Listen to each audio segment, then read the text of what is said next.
What I'm about to show you is an absolutely bone-chilling statement by the President of the United States. This is something that the head of the executive branch of the federal government, the commander-in-chief, the so-called leader of the free world, wrote publicly for the free world to see. And the implications of what the President of the United States is saying are beyond scary. This comes at the heels of an unprecedented barrage of attacks against the American judiciary. In legal rhetoric, this statement constitutes three fallacies. Number one, an appeal to consequences fallacies. When you're saying that the end justifies the means, you're essentially saying that you're above the law. However, we know that the legality of an action is determined by the law and not by its consequences. Number two, the greater good fallacy. It's basically saying I can do those illegal things because the damage I cause in doing them is smaller than the greater good I achieve. And number three, the moralistic fallacy that says because what I am doing is this moral,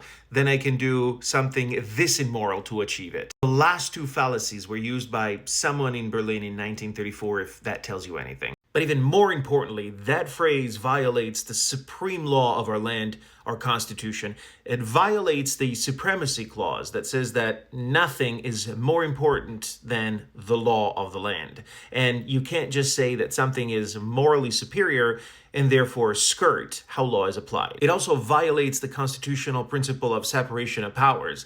The executive acts, the legislative decides what the laws are, and the judiciary decides when those laws are broken.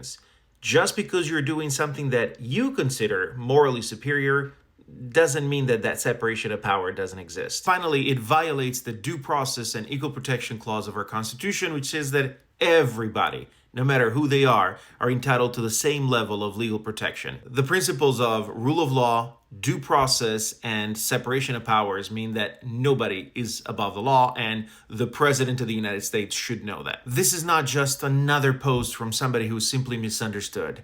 This is a preemptive strike. Statements like this are indicators that the system is starting to fail, and posts like this are probably going to be studied in history class in the future to identify points where things started to go wrong. And I pray and hope that the people listening to this message will want to be on the right side of history.